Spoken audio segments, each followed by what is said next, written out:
Welcome, CC fan. You are now joining the revolution. Hey everyone, welcome to episode 9 of Be the Revolution podcast. My name is Daniella and I'm joined by my brother, Josh. Say hello. Hello.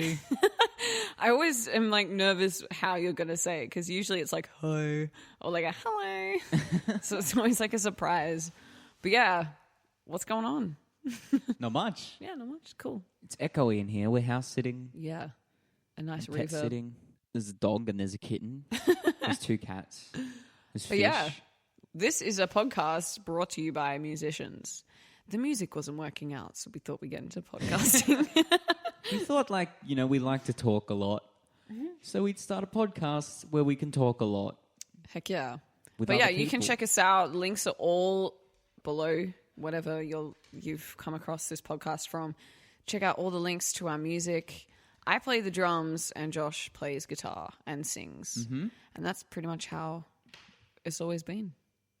I used to play bass. Yeah. That's not important. Who do we have? Who do we have this week? We have Simon Taylor, a comedian. Can you believe we got to chat with a comedian? I've never done that before. It's our first comedian. Well, yeah, I've It's a talked special to moment. comedians. Like I've had friends who are comedians, but like a proper comedian, Like a proper one. we went to where he was staying and had to set up the mic and we drank tea. Yeah. And Oh, I'm what pretty sure good he'd tea. just woken up. Like yeah, we I woke think him so. up. Yeah, Probably. it's such a rock I star. said 12 and inside he probably went, yeah, it's so early. oh, why so early? Tell them the story of how you actually came to know him. Right. So I was in year 11, which isn't important, but I just jumped on Twitter one time in class instead of doing my work. And I got this random follow from at Mr. Simon Taylor. And I looked at the picture and it's this guy in a suit. And I'm like, must be a businessman. Those get rich quick or like work from home, like those ones that Yeah. always pop up. Yeah. Yeah, I thought it was one of them, but I clicked on the thing because I don't get a lot of followers and I was excited. And yeah, I was like, oh, comedian, cool. Then I clicked on his YouTube link and it was a video of him breaking down the Australian accent. And it was like, I think it's like a 5-minute classic. video and it was so funny. Oh, I laughed so hard just because, because I enjoy I know he'll probably hate hearing this, but that's my favorite joke of his. Which one? Like the YouTube Yeah. clip I showed you? The whole that whole segment of the accents and everything. Yeah. It just cracks me up every time because it's so true. It's so true. I think that's why it's funny. Yeah, well, yeah. Yeah, it's funny because Yeah, it's true. Exactly. Anyway, so yeah, we chatted with him. He was here for Adelaide Fringe, doing, I think, how long does our Fringe even go for? It's like a month. Yeah, he was there pretty much every night. He was working more than I think one it was the whole show. day, most of the day. More than his own Yeah. show, yeah. So It's crazy. we talk about it in our little chat over some delicious tea and great so stories. if you have swung by because you're a fan of Simon, thanks for joining. Hope you come back next week. Well, If we whenever do, we we do do them. it weekly. We haven't really done it weekly. we're anymore. musicians. We just do it when we feel. It was fortnightly, and then that turned into monthly, and then But whatever. yeah, if you've come back for another time, thanks for coming back. Yeah. Congratulations. But yeah, so Simon's actually in Melbourne at the moment at the comedy festival there, so he'll be doing shows until I think the last one's the 23rd of April. So if you're in Melbourne and you're not doing anything, definitely jump onto their website and buy tickets to his show. Bring your friends. It's really funny. Yeah, it was great. It was really great. I think would he be doing that same show in Melbourne? Yeah. Yeah. I'd say so definitely go check Yeah, it out is if you live in Melbourne. spectacular-ish. Yeah, so good. Which, by the way, it's not a spectacular-ish show. It is just spectacular. Drop the ish. Just kissing his ass. All right, so yeah, I hope you enjoy it, and we will see you on the other side. Love every moment I'm not spending with you. I broke my lonely heart and I owe it all to you. Some might call it heartless, some might call it true. I am in the middle of winning while I lose. So where are you going after this? Melbourne for a few days and Canberra. then back to Melbourne for Comedy Festival, Mm. and then thank Sydney, you.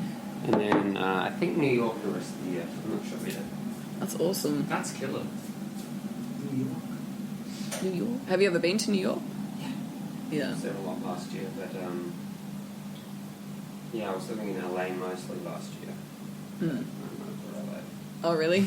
I don't mind going to show off and like go do a thing and you know go do some shows, but living there, I find it very difficult when you're not working. Oh, okay. So when I was writing for Comedy Central, it was great because I had stuff to do. Like it was all good.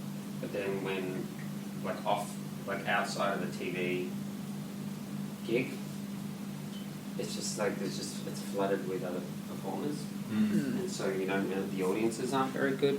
Yeah. So I'd rather like go to cities where there are actual crowds here as well. Yeah. So yeah, so LA's good when you're just showing off and doing big shows, Mm. which I like doing. But just to sit around, I don't like it because there's not enough. Mm. I don't know. To be honest, there's not enough creativity there. It's all where you go to show off rather than really Yeah. create.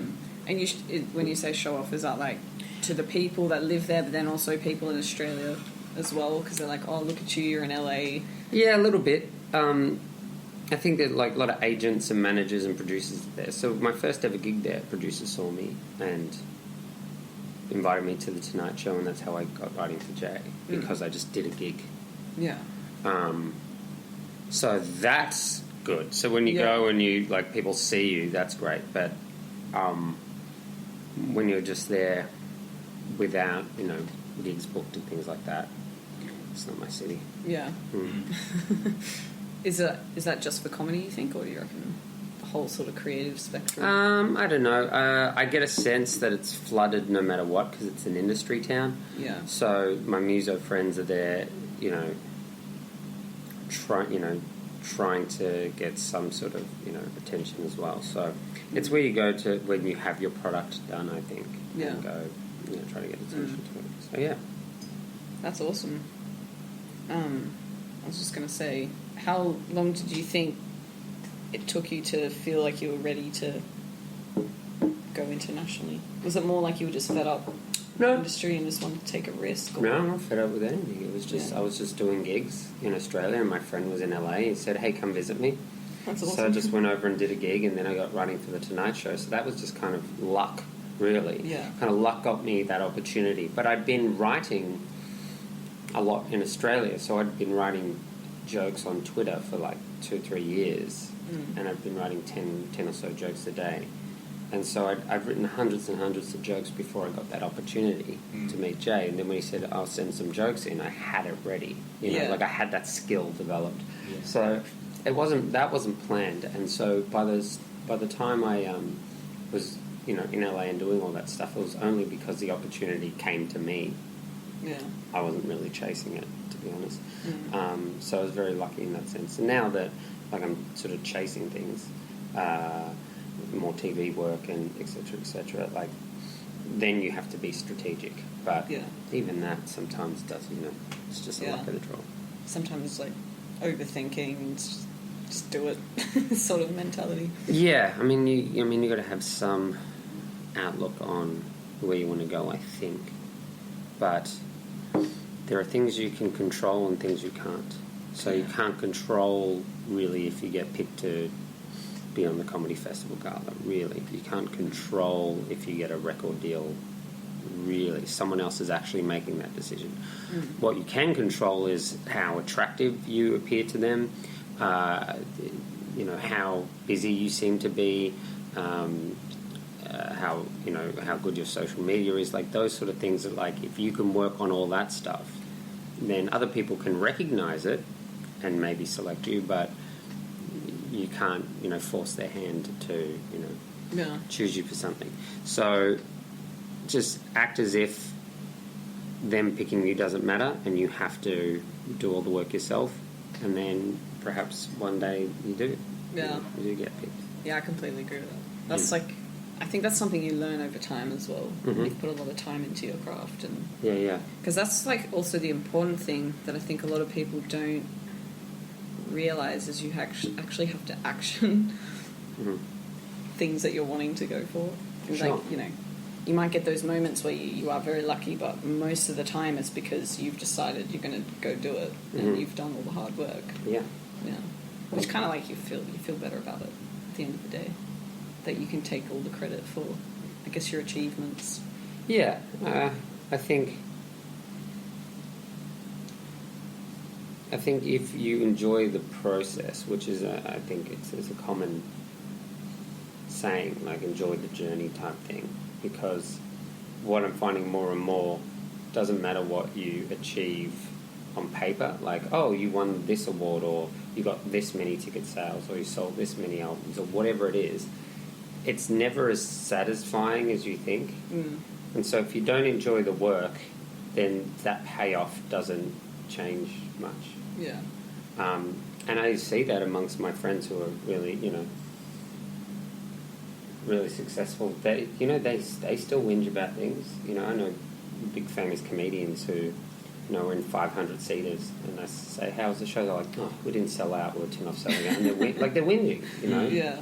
because that mentality kind of is ingrained in them always wanting to improve and get better. Yeah. So if you've got that attitude of I'm always trying to improve and grow, you will, but you won't be satisfied with any one spot. Yeah, because So- it kind of goes back to what you were saying about there are things you can't control and Absolutely. things you can. Yeah. And it's almost like things you expect as well. When you expect something, Mhm. it's in your own mind where you can control every single little thing. Yeah. But then when it's out in the real world, there's so many variables that sometimes if that's too inside your mind, when it gets to that moment, you can't actually appreciate. Totally. 500 people came along. That's great. Well, I think, 500 yeah. people didn't stay home and watch Netflix. Yeah, it is perspective. It is glass is half full, I think. Yeah. But the ambition that gets you to one spot doesn't really disappear. It keeps No. you looking at the next spot, going, "Well, I want to go to that place now." Exactly. So that can plague you, but also it can be useful. So it's balance, I think. Yeah, definitely Yeah. balance. Practicing gratitude. That's the it's the big hippie Yeah. thing at the moment. It's Yeah. like tea. It's in vogue. You Yeah. got to let it simmer for a Yeah, bit. yeah. Yeah, you see like all the like the tea drinkers, like the Chinese, they all have the whole process of making tea, and you're going, my goodness, it's so long. But It's that's like, you have half to be the so, fun, isn't yeah, it? It's so patient, and they're always like, you got to respect like the process. You got to respect it, let it sit, and you're just like, whoa. And even when they pour it, it's so slow. And brew, yeah, exactly. I mean, I wonder if they made me a cup of tea, if I would even really taste the difference. I But hope it's I not. would. But it's not. It's not. As again, as we're saying, it's not the end result. Yeah, true. It's how you get Yeah. there. So what got you into comedy? You've probably been asked that 1,000 times. Go to the beginning. I don't know. I always liked comedy growing up. I listened to comedy albums. I liked. I didn't see that much comedy on TV. I guess Rove was really the only sort of Yeah, he's awesome. late night comedy type thing. So all that sort of stuff, I really liked that. I was never the funny dude at school. I was always kind of the outsider or the loner. But I was in drama at school. I liked drama. I liked performing. After school, I did music when I was at uni. It wasn't very good. So I did poetry, and that kind of suited me better because I was good with lyrics, but not so much vocally. And then I got into magic because I could just do it from home, like with decks of cards and stuff. And then I think I just was sick of props. I didn't like carrying props to gigs. So I'm like, if I could do this without props, this would be so much better. So comedy was just trying to get rid of things to carry to the gig. Yeah. And even now, my show this year, I was like, there's like 2 props, and I'm like, what am I doing with this? Let's get rid of these I things. love that part of your show. The magic I trick. was Yeah. thinking, I was like, he's not actually going to... He Bring a doesn't dove. actually have a dove. And then when I saw the dove soap, I'm like, that is just brilliant. Mm. Because that's exactly what a comedian would do. You just... Should we call spoiler alert? No. So Nah. it's fine. We'll just like Spoiler alert. we'll just I get know. rid of that bit. No, that's fine. Keep it in. I don't mind. Alright, cool. Yeah. I was gonna say that. I was gonna. Do you want to say it? Or It's all good. Yeah. Oh, that so was funny. so funny. Even a second time, it was still good. You knew it was coming. I've messed it up a couple of times. I've accidentally dropped the soap before. I reckon you dropped. Yeah. Josh. I reckon. Did you write a list? The second night that I went, because I was sitting at the back and I'm short and people's heads are always in my way. Mm. And I think you might have dropped one of the things, but it was still fun. Mm. You already done the first part, so. Yeah, it's dumb. It's I like the stupid bits of my show. Just the bits that are just not stand up and just like the songs and things like that. Oh, Yeah. man. Oh, You man. just said before you don't have a good voice. I thought your voice is actually pretty good. Well, that's only in the last year and a half. I've just been making sure I go to lessons and things like Yeah, that and listen okay. to myself back because it's so difficult to, especially when you got a lot to think about on stage, to stay in key, to breathe properly because I'm performing and I'm saying things in between the lines, which is hard. Just all the technique, like I try to be a nerd about it and apply that kind of geeky approach of, all right, go to an actual vocal coach. Like, what are the technical aspects that I have to know? How am I breathing? What are the what's the shapes I'm making with my tongue and my mouth that I'm doing wrong? Like all little techniques of make the shape of the syllable before you sing it. And all these little, like, there's a million things, I'm sure you know in singing, that you just got to, have practice so much so when you bring it on stage, you're going to lose some of it. So if you practice something till you can sing like on tune 100%, you get on stage and the lights and the music and the sound and you're kind of puffed out because you've done all the other things and you're distracted and you're kind of half laughing because the audience is there. You lose 40%, and so you want to be able to be, so well practiced at it that losing 40% is still okay. Yeah. And so that's because it's different to like recording in a booth. You can like have a few goes because when you listen to yourself back, you're like, oh my god, I didn't even hit that, like, or you extend it, or like, why am I? There's too much, vibrato. You get so technical when you're recording so live. You need to at least practice to the point where a little bit of drop back of the skill is going to be okay. I think most of the time you can't catch the off notes, like, in the moment. It's always when you listen back, you're like, oh my gosh, I thought it was so much better than that. But it's all good. We can't hear it in the audience. Yeah, Plus we're laughing too much about but if what you you're take, singing. I know, but if it's right. But if I take that attitude, then 40% drop, and then another 40% drop, and then another 40. You just got to keep pushing. You left with 10%. It's like, Yeah, that's exactly. Not enough. That's Yeah. not good. That's not But enough. that's kind of good because you could take the approach where you go, oh, it's comedy, so you can be a bit No, I funny. don't want that at all. Yeah, but I that's want to good be you like able that. to just sing. Yeah. Because I'd hate to be invited to sing to something, and it has happened with a band or whatever. They go, "Oh, you can sing," and then I get on stage and I can't. You know what I mean? Like, oh well, with that comedy, it's not good. I think it's really good that you are able to sing, because you sing well when you do that song especially. I think it makes the joke better as well, because people listening will be like, Oh, that's a funny line, but it's actually really good. Like the friends that I brought, my mate's girlfriend, she was like a singer all through high school, and she stopped doing it now, but she still has the ear to be able to tell if someone's really bad or quite good. She turned to me and she goes, it's actually quite good. But I guess that comes down to like the love of the craft again, like staying at home and singing it, into my phone and listening to it back. In fact, one stupid thing that I used to do, and I don't do it much anymore because I don't have my own place at the moment. I'm kind of a vagabond, but I used to get on chat roulette. Do you know that? Yeah. Oh. Right. And I just get a guitar out and I just practice songs on chat roulette. And if people stayed, I knew I was singing well. Like at least I was entertaining. You know what I mean? So that's like I use the internet for feedback a lot. Yeah. That's how I learned to write jokes. I write jokes on Twitter, and if you got retweets, it was good. It resonated with people. It was a well-structured joke, and if it didn't, well, you delete that and you realise that's not the structure. So I always use the internet for as a really good tool to let me know if I'm doing something well, because it gets traction online. Yeah. So that's the same with chat roulette. If people didn't click next, then maybe I was okay. Yeah, I've only ever heard about that. I think the things I've heard has kept me off. Oh yeah, but Yeah. there are ways like you can. There's a setting to make sure only Okay. women come up, and so you can avoid the dick pics. I don't There was I don't actually- let guys come up on my chat roulette. I There do was- that. I use that technique with Periscope. Right, Yeah, Periscope's cool. same thing. Yeah. Yeah. The internet lately has been awesome, especially with like the live stream, and Instagram is probably If, our Facebook favorite has one, right? Yeah. Mm. Yeah. Yeah. I find It's been so I good. used to think Periscope was the best one because it's a lot more open, Mm. where they don't have to follow you to find you.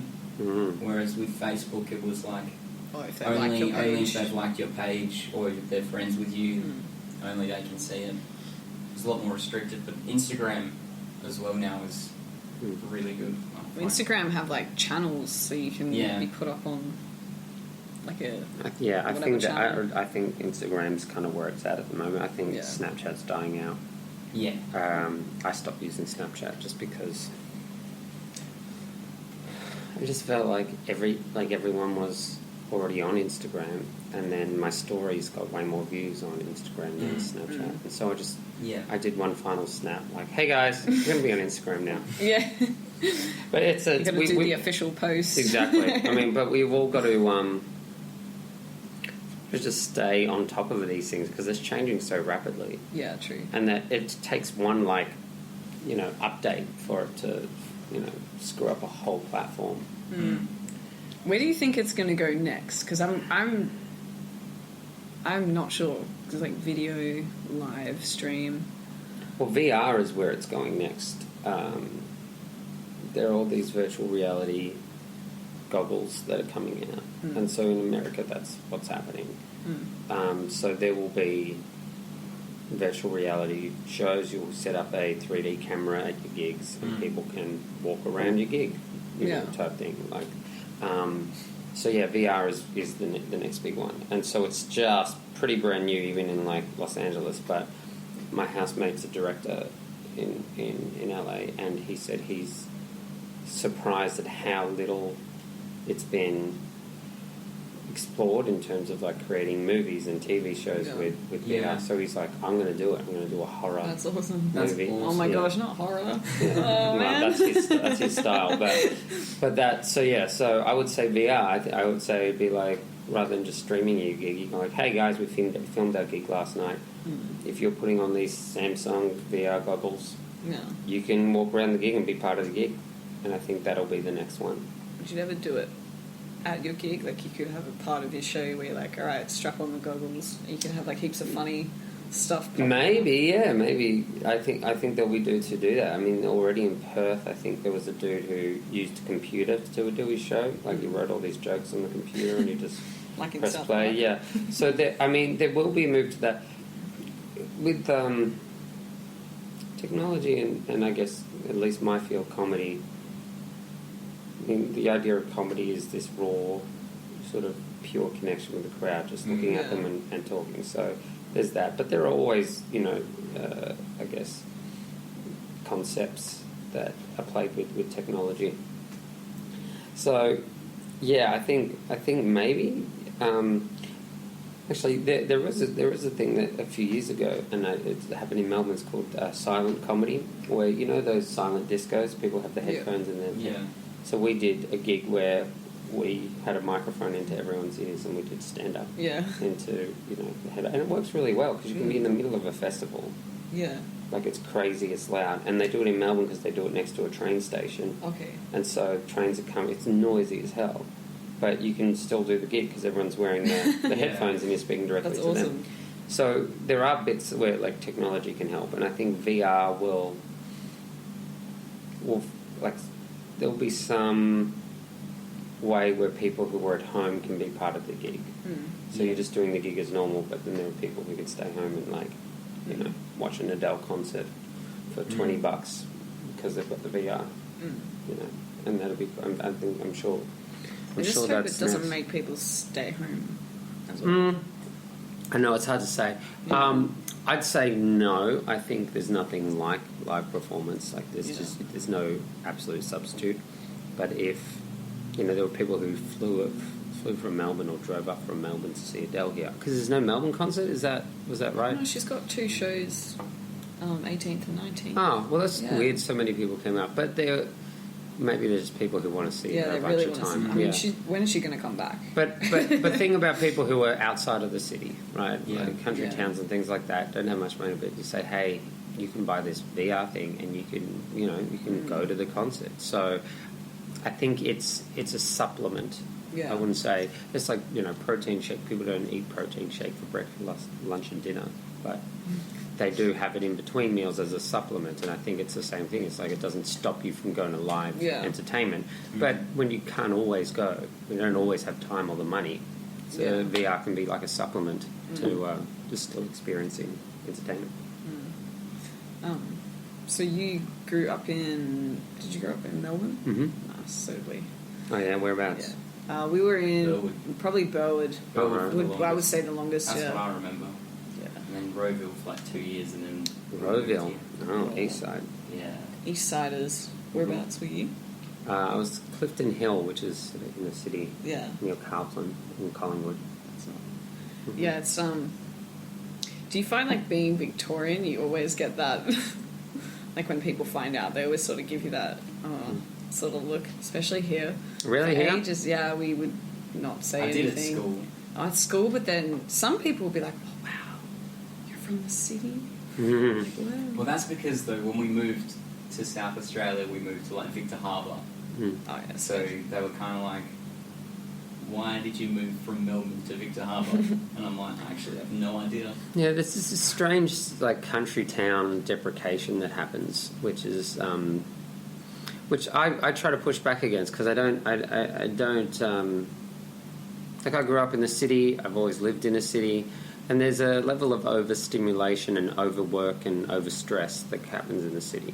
So I know that sometimes people in Adelaide and people in Victor Harbour and other country towns are like, oh, this place is shit. Well, it's not. It's actually awesome. Like you've got this wonderful pace to life where you can actually have a clear mind, and being bored isn't a bad thing. Being bored is kind of good. It means that you don't have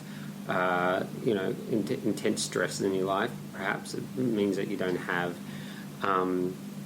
pressing things to worry about. It means that you don't have expectations on you. I mean, that sort of thing. Like, I can't really remember the last time I was bored, and I wish I could be. Just, because it means that you're seeking out something that, for pleasure and just for your brain. So the boredom thing of, like, there's nothing to do here, or there's nothing, well, you will... Like, that's a wonderful place to be, I think, because then you have autonomy in what you choose to fill your brain with. So that's really awesome. Where in my city, everyone's competing for your attention, and everyone's competing to try sell you something or get you to do something or come hang out or come to this party or do this thing. And so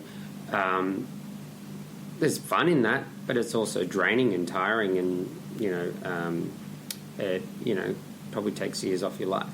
So I think there's a certain balance in appreciating what you have in a slower paced life, and occasionally getting out and doing and being part of the busyness of a city and whatnot. So yeah, I know people like default is like, oh, Adelaide shit, oh, it's quiet, there's nothing on it. It's like, no, it's not. If you think it's boring, you're boring, because there's amazing things to do in Adelaide, and there's amazing art scene here, and very nurturing creative scene. So if you're a creative person, Adelaide's a wonderful place to be, to develop and to grow, because Adelaide knows their stuff. The audiences know their stuff, so the good audiences, because they're savvy, they've seen a lot of stuff. If you're a business person, this is a good place because the government's actually pretty good at supporting local businesses, and there's really good legislation that supports businesses and growth. So if you're a business person, it's good. If you're into fashion, it's really good because there's a really strong fashion scene here. Musically, it's good. A lot of amazing bands that come out of Adelaide. So there's so much to appreciate in somewhere that is generally considered boring because you have an opportunity and space to take control of that, where sometimes in a big city you're kind of passive to what everyone else is doing. So whether you're in a small town or in country, you've got a lot more control over your destiny, I think. Yeah, so true. So what's like your thing you look forward to when you travel? Is it meeting people or going to towns you've never sort of been? Yeah, so it is. It's like going to somewhere you've never been before and seeing the thing, like going to Philadelphia and getting to go to like the Rocky Steps, which is really the art gallery, but we call them the Rocky Steps. Yeah. Rocky Steps. They should have kept the statue there. Just It is there. It is there? Yeah. Oh my I thought gosh, they- awesome. They took it, but then they moved it downstairs. Oh, okay. Yeah, it's there. Good. Yeah, it's that going and doing like the thing that a place is known for is actually pretty fun. Like sometimes it's tacky. Like if you go to Tamworth in, where is it? New South Wales? Tamworth? Yeah. That's Queensland. Is it Queensland? Oh, No, it's New South Wales, I think. Maybe I'm wrong. yeah, maybe. We can always Google it. We can Google it. Nah, We can- don't worry. It's or we okay. can It's Google okay to not know things. False information. Yeah, That's actually fake news. Yeah. Fake news. The golden guitar there is the point. I went and saw that. You went and see the cool. spec. So I like doing that stuff. I like just doing gigs in a random place. So like I was in Cambodia, and I had done a gig. It was okay. It was like a fine, like it was promoted and whatnot. And after the gig, I went and stayed at this backpackers. And the manager of the backpackers saw me going to the bathroom at like 11 p.m. I was in my shorts and singlet. And she said, "Oh, you're the comedian." I'm like, "Yeah." She goes, "Come to a gig." I'm like, "When?" She's like, "Now." So like I'm halfway to the bathroom. She's like, "Come on." She grabs me and then we go out to the bar. I'm like, "Is there a stage?" She goes, "No, stand on that." And there was an esky, so I stood on the esky. I'm like, "Have you got a mic?" She's like, "No, you don't need a mic." She's like, "Hey everyone, this guy's a comedian. He's real funny. So listen up." And like these 20 backpackers, all from different places in the world. Like, I don't think there was anyone from the same place. It was like a German guy, French guy, there was a Swedish girl, Finnish girl, British, someone from Thailand, someone from Vietnam. There was just like people from everywhere, and I was just standing on an esky having to do a gig, and I just went for it. I just did 20 minutes of some material and some riffing and it was my favorite gig ever because it was impromptu, and it was, I think what I loved about it, and is probably why stand-up appealed to me, to go back to that first question, is because I didn't need anything. Like I'd kind of have the tools in my brain to, in that situation, be able to make strangers from anywhere in the world laugh for 20 minutes. And that, I think, that was the most satisfying part of doing what I do, that I didn't need any gimmicks, I didn't need any props, any bells and whistles, I didn't need any preparation. I'd done it. I'd created my brain in a way that allowed me to, to entertain people in that situation. So that was probably the most enjoyable part of travel, being ready to entertain. Do you find it's tiring sometimes to be on the road all the time? Yeah. I mean, I have little moments of just wanting an apartment and a dog and a girlfriend, but I'm What sure. kind of dog would you get? Like a little dog? Are you going to ask what kind of girlfriend I want as well? Yeah. I don't know. I don't know. It's hard to know where I'd be. Depends on the place, I think. If I get a big dog, I need to have a big backyard, I think. Like a pit bull or something like that. But a sausage dog if I'm in a small Which they're not apartment in the there is. city. Yeah. So like a long-haired one. They're nice. What are they? Dachshund? Is that what they're called? Dachshund? Whatever they're I called. think so. Yeah. And you can put them in those really cool costumes. I'll let it be free, but sure. Maybe you That could is dress it enough. up as a dove. Yes. Bring it Yeah, that'd be amazing. Yeah, so there is like a grass is always greener type thing of looking at, my friends See, I mean, the irony is so there's a dude I went to uni with, my age, has 2 kids now, and been with his partner, for ages, 6 years, 7 years, or something like that, and they live in Perth now, and they've got jobs inside, like 9-to-5 jobs, and so like kind of like the textbook, life. Good citizen. Life, yeah, I guess so. And he looks at me and is just like endlessly envious, and it's just like, wow, you're doing this and you're meeting these people and you're having fleeting romances, and that's the best, and you just meet all these people and you're partying all the time. And then to me, it's like, it's exhausting. I just like, I'd love kids and a partner and a steady job or steady income, really, but not all the time. Like just bits.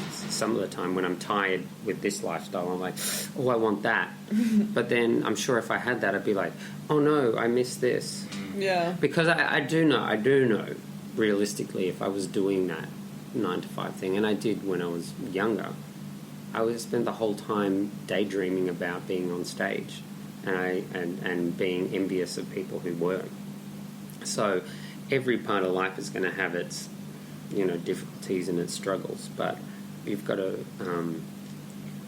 find your joy, I guess. So there are moments where you have that like envy, but that's normal and that's human. It's how you process it, and just it makes you reflect and recalibrate. So so it does get tiring, especially 5th week of Fringe, which I think I'm at now. But I'll have a couple of days off and then I'll be itching for gigs again. Yeah. I think like 2 days is the most I can do without no gig. Yeah, well. So have you been doing a gig here every night? Yeah, I do multiple gigs a night. I do like Nice. 3 to 7 gigs a night. Wow. So how do you keep your voice from... Warm-ups all the time. I've got a little app on my phone I do all the time. Warm Me Up, it's called. I do that before the gig. Warm downs, there's a bunch of different techniques people have for warming down. It's one like blowing through a straw into water just to like reverse what's happening in your vocal cords. There's all those sort of things. I don't drink, I don't smoke, I don't stay up late. Looking at all the bottles here. Like, he hasn't had any This of isn't, this. wow, it's not mine. It's just an Airbnb. I swear it's not mine. Yeah. I don't go out, I don't go out to Fringe Club and things like that. I never go to that stuff, or that's also partly socially, because if you're talking to lots of people and you're yelling over music, and I love dancing, I love going out to dance, I love talking to people, so like, I prefer doing that over dinner though, that sort of thing. So I think you can get sucked into the party side of things at Fringe, like, chatting to lots of people, getting drunk, yelling, and that's how you lose your voice. But I've gotten through 30 days straight, and I'm all good.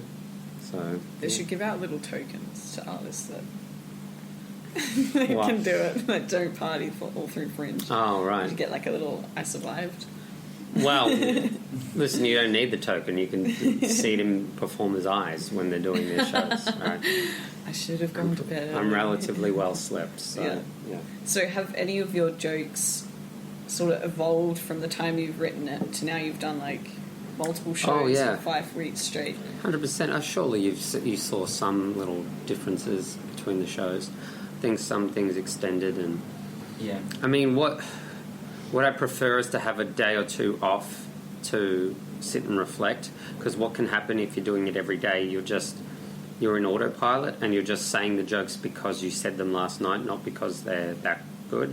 So there's a couple of there's not many. There's maybe like 3 jokes in the show. It's all this one section that I just want to cut, but I need them for time.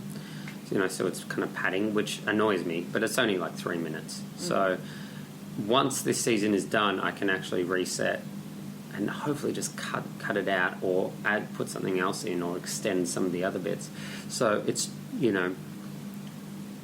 when you're doing heaps of shows, you kind of just got this momentum, and you're just doing things because that's what you did last night. Yeah. But yeah, there is growth, and when you have a little time to reflect on it, there's even more. So, Yeah, it's good. Just looking at the time you need to go soon, don't you? Because we don't want to keep. Yeah, no, that's okay. If there's anything else you want to cover, we can do it. Do you have anything? I talk so little. Yeah, I know. Why? I'm always the one that asks all the Yeah. questions. Mhm. Was there anything that you'd regret not asking me? I will message you later. Nah. What are the dates for Melbourne's Comedy Festival? It's through April, isn't it? Yeah, so 30th of March, I think it starts. Cool. Because I'm going to be down for like a week, and I'm probably going to bring my same friend to your show. Ah, there you Squat. go. And then I'm going to try and squat. Oh, because you're seeing, Crystalia. yeah. Yeah. Oh, you like Crystalia? Yeah. Who are some of like your, I guess, inspirations when it comes to comedy? Because I love George Carlin. He's so funny. I He's think- so angry all the time. Yeah, I think he's Little probably my favourite of all time, is Yeah. George Carlin. He's probably the number one dude that when I was starting I would watch his stuff most of the time.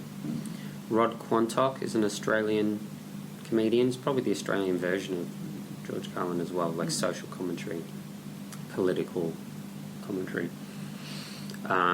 Rove was a big one, like Rove, not his stand-up, because I never really saw his stand-up. We always just saw his TV show. But he, I don't know, just his energy. I think his presenter energy, and when you see him live, especially when he's doing like an improv show, like Set List or something, he's just so in the moment. He's so reactionary, and I think his ability to really be influenced by an audience and by a moment is something I kind of absorbed. So, Rove a lot.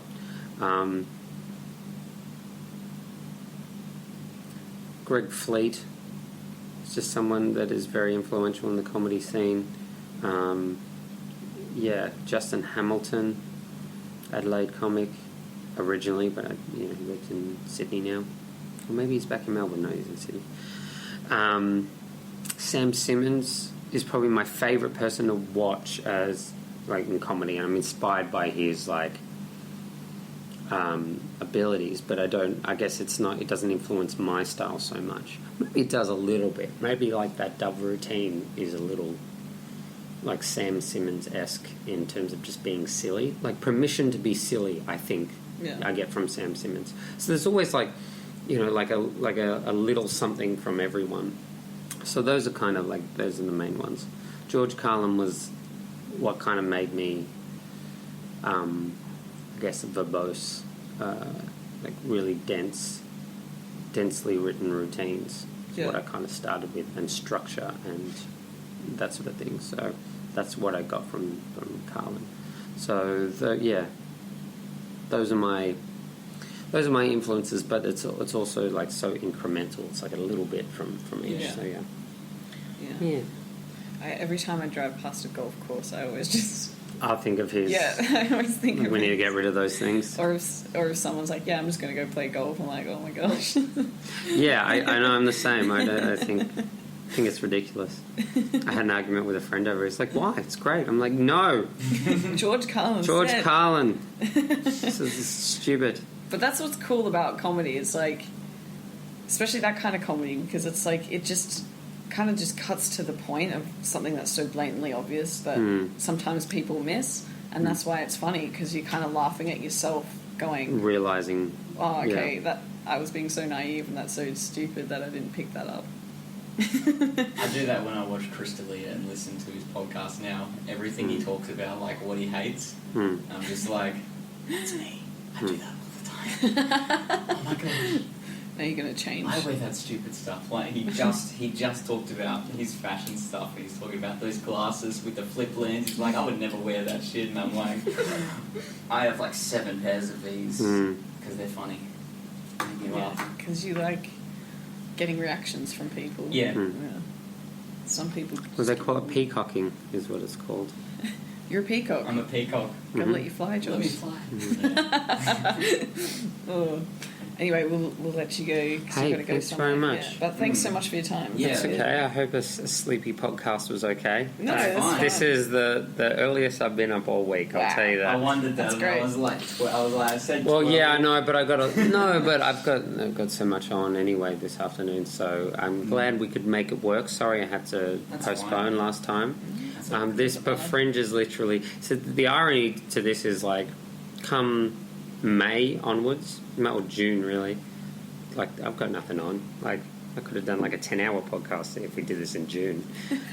But currently, To be continued. to be continued in We'll start you June. in June. Just come back up to Adelaide. Yeah. We will go to Melbourne. Come to New York. I'll be in New York probably. Yeah. Well, we're going Well, later we're this going to year. be in the States in August. Yeah. So Well, I'll be there. New York I'll wasn't hit you actually up. on the cards, but It it's is going to now. have to be. Oh, all right. it is Let's now. do the podcast. Welcome Let's to New finish it. York. We'll probably have shows. We Mhm. just do one because we're there. There you We're go. like, listen, The New York show. That's the way to do it. Awesome. awesome. That's great. Well, thank you for having me on, and it's nice to see you active and doing podcasts and not being, snotty about being in a boring city like Adelaide. You're making it I happen. love Hmm. when I moved here first. Like I was only young, but I like hated how boring it was. But now I really like. You how realise it's every quiet. place is the same, really. Especially like as a songwriter and stuff, it's a perfect place to grow your Mm. craft. Yeah, Exactly. totally. So I'm glad you guys are getting into that and doing stuff like this, potty. And that was our chat with Mr. Simon Taylor. He's so cool. He is cool. He was isn't low key flirting with me Really? when I said, "What dog do you want?" And he was like, "Well, what are you suggesting here?" I was like, "Wait, I just actually wanted to know what dog you would get." It was funny. I was literally like, "No, seriously, what dog would you get?" Because I love dogs. Awkward. All right. Yeah. So again, if you just jump remembered on that, yeah. on the Melbourne Comedy Festival website, type in Simon Taylor Spectacularish or just Simon Taylor, and definitely 100% buy a ticket for yourself and a ticket for your friends, plural, Yeah. to go see a show. It'd be a good night out. We had fun. It's a really good show. So yeah, tune in for the next podcast. Simon, if you're listening, thank you very much for your time. Yeah. And if you're fans of Simon, thank you for listening to this podcast. Go back and listen to a few others we've done. We talked to anyone creative or anyone doing whatever they want to do with their life. We find inspiration from that. And it's great. As always, peace and love.